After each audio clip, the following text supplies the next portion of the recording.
First at 4, breaking news from the Detroit Police Department. Chief James Craig announces his retirement. Find out what the chief is saying about his decision. Plus, President Biden makes his first public comments about a crippling cyber attack that shut down a major U.S. pipeline for fuel.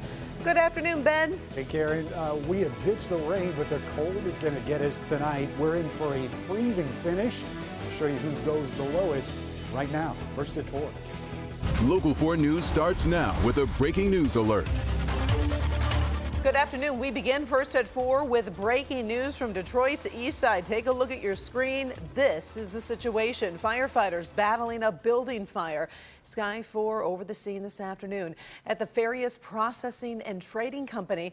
Now that's on Strong Street near Mount Elliott and I-94. You can see that heavy black smoke in the sky for miles.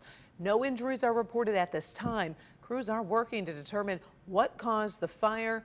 We obviously are following this one closely. We'll keep you updated. Also breaking first at 4. After 8 years as Detroit's top cop, Chief James Craig officially announced his retirement. Now you saw that announcement live on Local 4 this afternoon. Chief says his decision to step down was 100% his own. I am voluntarily leaving. I'll say it again. I am voluntarily leaving. We saw what happened to many chiefs across this country. Some were forced out. Some retired because they didn't feel supported, and some were fired. So I'm leaving in a good place. I love this city, and I love this state. If you recall, Craig was appointed by emergency manager Kevin Orr, and that was back in July of 2013. Now, he has been the longest-running chief in the city of Detroit, and that was since Chief Bill Hart. Chief Craig will remain with the department until June 1st. The chief did not comment on speculation that he's preparing for a possible run as the Republican challenger to Governor Whitmer. He did, though, confirm he's a Republican. However, he says he's now made a decision and evaluating all political options. There's some things I've seen in recent times, not just nationally, but around the state. And I'm not saying what I'm planning on doing because, again, I have not made that decision, but I am considering and actually humbled and flattered so many Michiganders have come out and acknowledged that it would be a positive thing if I decide to do it. As for Chief Craig's successor, the city charter requires a search firm to be hired, and then a list of candidates will be provided to Mayor Mike Duggan. Tonight at 6, we'll take a look at some of the potential candidates to become Detroit's new police chief. And a programming note, Chief Craig will be joining us live tomorrow morning at 6:30 in the morning on Local 4 News. You definitely don't want to miss it. Now to the latest on the coronavirus as new cases continue to slow over the last 10 days. The state reports over 2,700 new cases. Now remember, that's a 2-day total from Sunday and today. Sadly, we did lose 33 Michiganders to the hours in the last 48 hours, and the 7-day positivity rate is below 10%, and that is lower than 1 week ago. On the vaccine front, more than 7.2 million doses of the COVID-19 vaccine has been administered. 54% of eligible residents have received at least 1 dose in the state. 40% are fully vaccinated.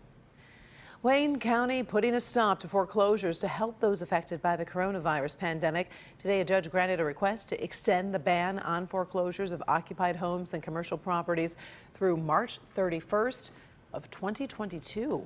The county says about 2,400 owner-occupied homes and 178 occupied commercial properties are facing foreclosure. Homeowners are still required to pay property taxes during the extension. Unoccupied homes and vacant land are still subject to foreclosure following the judge's order. Time now for our first look at our forecast. Some colder temperatures and some rain could be headed our way, so let's bring in Ben Bailey with what we can expect. Hi, Ben. Hey, Karen. Yeah, we get further and further into May, and it seems that these temperatures are just getting colder and colder. Tonight should be one of the coldest that we have to contend with this week, and hopefully for the foreseeable future. Temperatures, though, right now are in the mid-50s. Port Huron, one of the cool spots at 46, and we still have a pretty noticeable wind out there at about 10 to 15 miles per hour. But the wind goes calm tonight, and then the temperatures really start to drop. Freeze warnings out for the northern tier of counties here till 8 a.m. tomorrow. Metro, south, and parts of the west zone, you're under a frost advisory, and that's also until 8 a.m. tomorrow. We're looking at temperatures that are headed down to the 32-degree mark and even below. Metro zone low will be at 36, but coming up in your 4-zone forecast, we'll pinpoint who's going to the 20s for lows tonight, Karen. Woo, all right, thank you, Ben. Well, the FBI says a criminal group from Russia is responsible for a major cyber attack that prompted a shutdown of one of the largest fuel pipelines in the U.S. I want you to take a look at this map. It shows just what's affected here. The pipeline delivers fuel to nearly half of the East Coast. Kimberly Gill joins us now. And Kim, President Biden spoke out today on that attack. He did. Good afternoon, Karen. Federal agents say a group called DarkSide infected the pipeline's computer system with ransomware. Friday's massive cyber attack could spike gas prices just as Americans hit the road for spring and summer travel. Colonial Pipeline Company has reinstated some of its smaller lines, but the main pipeline is still down. The company transports nearly half of all fuel for the East Coast, including gasoline, jet fuel, and heating oil. The Department of Transportation is temporarily allowing truck drivers transporting gas to work longer days in an effort to try to keep up with the supplies. To keep supplies up, I guess I should say. Today, President Biden announced his administration is finalizing an executive order to improve the federal response to cyber attacks.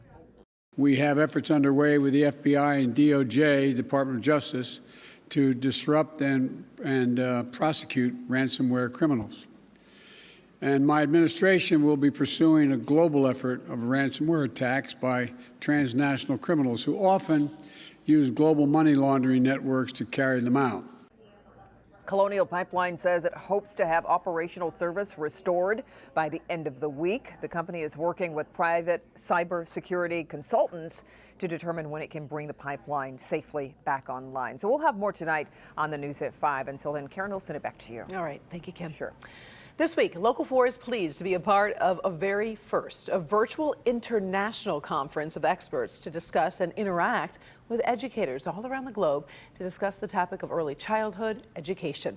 The program is an initiative of High Scope in Ypsilanti, a nonprofit which for 50 years has been researching and then developing how children learn and then using that information to improve pre-K education. As Paula Tutman reports, the conference will be critical to parents and educators alike. It is perhaps one of the most important educational tools that has had an international impact that you probably never heard of. Nestled in Ypsilanti, the nonprofit High Scopes, groundbreaking research that led to an early understanding that learning between the ages of birth to 5 years old is key to a child's ability to learn and succeed beyond learning. How many do we have? 5. High Scope's landmark study in 1962 was called the Perry Preschool Study. It was a study in trying to understand why the Black children in Ypsilanti, Michigan, were being placed in more special education services, were not graduating as well as their peers. In short, Black children in Ypsi were being placed wholesale in special education and for all intent and purposes cast away from the path to success through learning. They were measuring the IQ, and what they noticed is that the actual results of the IQ had to do with the street that the children lived on. What High Scope learned was environment and the approach to teaching could be confused with the ability to learn. And it was more important to micro-focus on the fixes. And the High Scope approach to learning was born and has grown internationally as a way to level the playing field. Our approach really focuses on the strengths versus the deficits. Enter the Bill and Melinda Gates Foundation to join the conversation. What we saw is that to support growth and development in a learning environment, you need to be attuned to all the developmental needs of children. Dr. Marquita Davis is the Deputy Director of Early Learning for the Gates Foundation. In particular, we're interested in the types of supports that are necessary to be in place for quality for young children.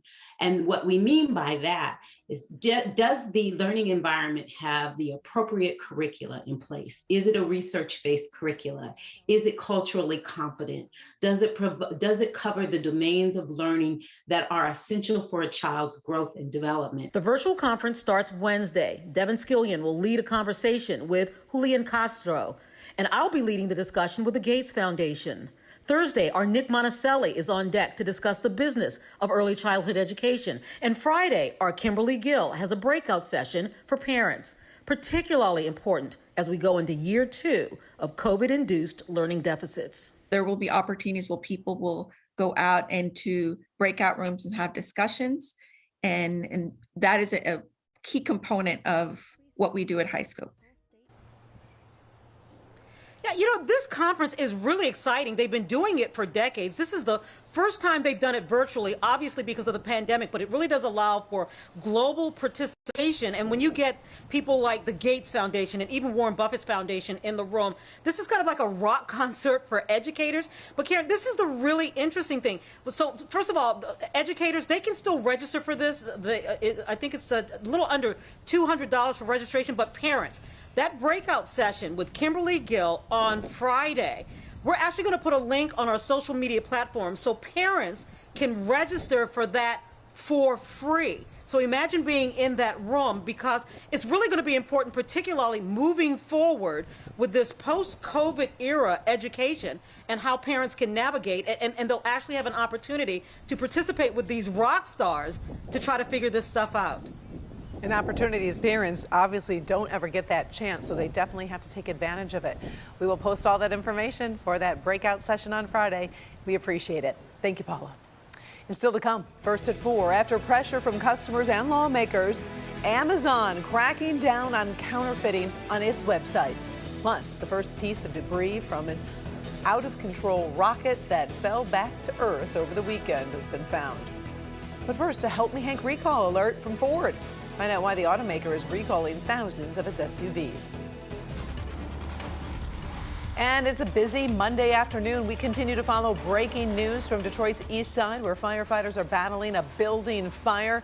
This is happening near Mount Elliott and I-94 at the Farias Processing and Trading Company.